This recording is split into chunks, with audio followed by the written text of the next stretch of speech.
Olá! Essa semana estivemos vivendo sob a regência espiritual da Paraxá de Noar. Sim, a Paraxá que conta a história do dilúvio.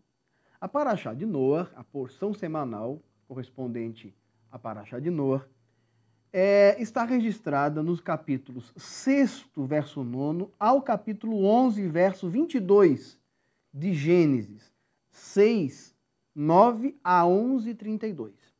De acordo com a leitura trienal, como nós observamos aqui em nossa comunidade, onde cada ano nós lemos o primeiro, o segundo ou o terceiro terço da referida Paraxá, esse ano estamos de volta ao primeiro ciclo, ou seja, ao primeiro terço da Paraxá. Dessa forma, a leitura corresponde ao capítulo 6, verso 9, até o capítulo 8, verso 14. 6º, verso 9, a 8º, 14.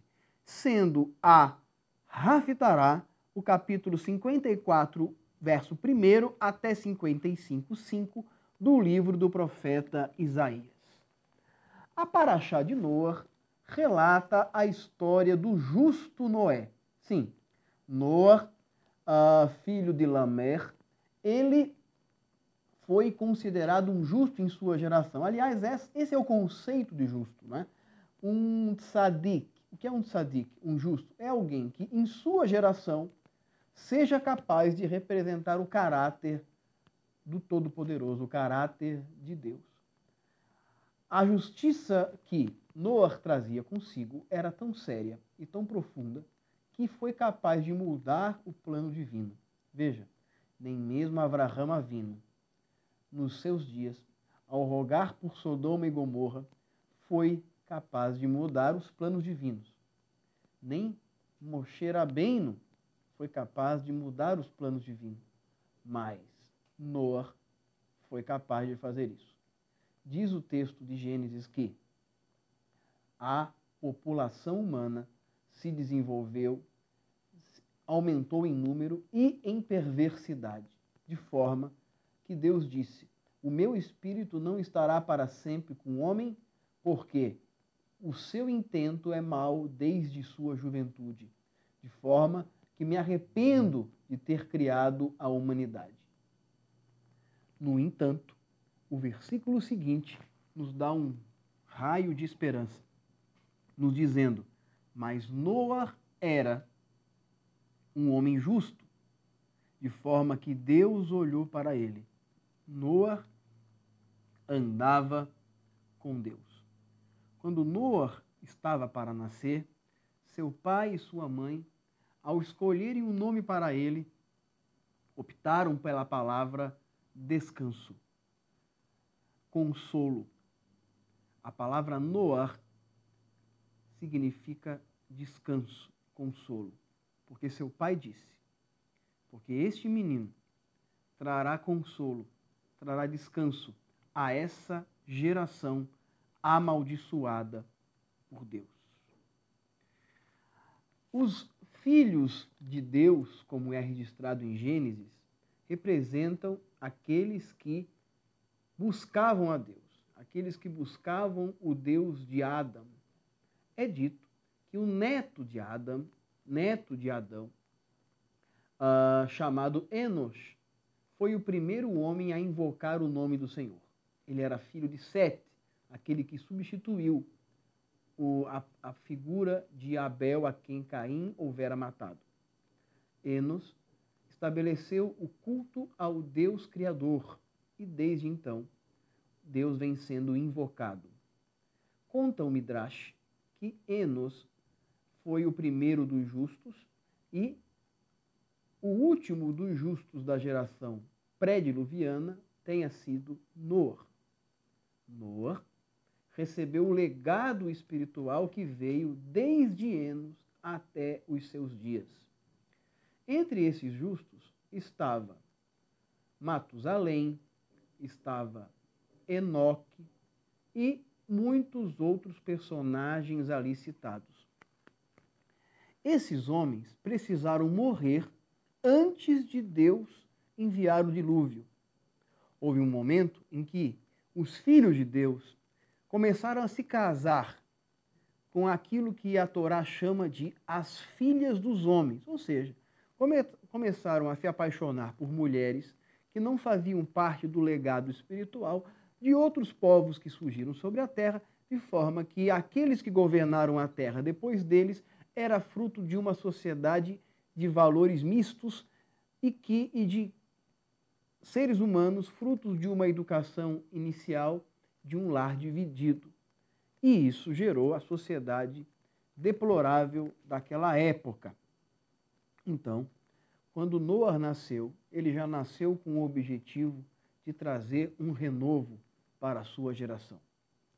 Desta maneira, Deus então chama Noar e diz a Noar que ele deveria construir uma estrutura de navegação para trazer a bordo dessa estrutura que a Torá chama de Tav, ou seja, arca, né? Ou de Tevet, que também significa arca, e deveria colocar ali, além de sua família, deveria colocar animais de todas as espécies, observando a qualificação ritual de cada ser vivente.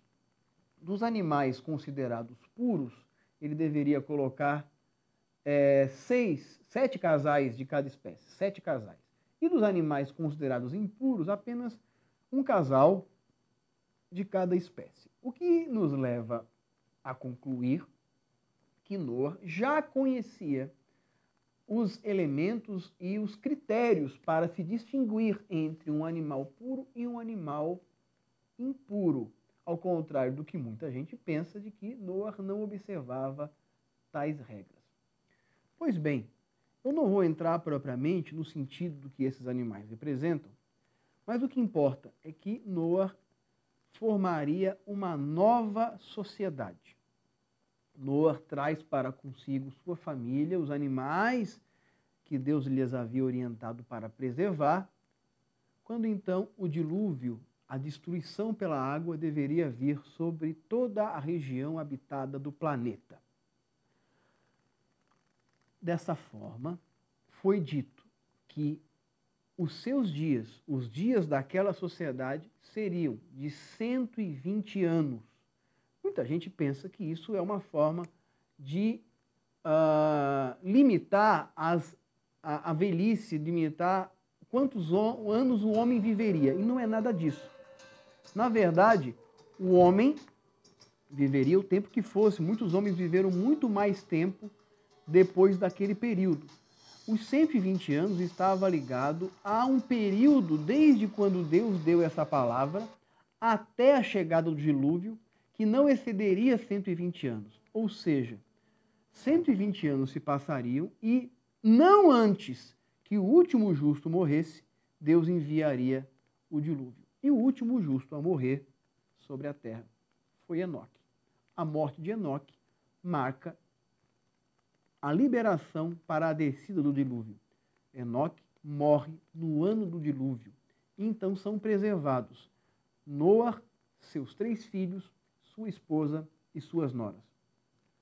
Dos filhos de Noar, nós enfatizamos a figura de Shem. Shem, um filho de Noar, foi o único que levaria o legado de seu pai adiante. Shem estabeleceria um tabernáculo a Deus e um altar ao Deus Criador, após o dilúvio e após a morte do seu pai, num lugar que mais tarde ficaria conhecido como Shalem. Abraão, nosso pai, encontra-se com Shem em seu retorno da batalha contra Kedorlaomer para libertar o seu sobrinho Ló, na Parashá de Lech Lechá. Nessa ocasião, Shem é citado na Torá como Melech Tzedek, ou Melquisedeque. Antes que Abraão nascesse, antes que Abraão chegasse até a idade de receber de Deus a concessão da continuidade dos filhos de Deus, Shem não pôde morrer. Shem foi o homem que mais viu nascer gerações após si. Shem viu 11 gerações nascer e morreu apenas quando Jacó já tinha cerca de 40 anos. Isso está registrado na Torá através das genealogias.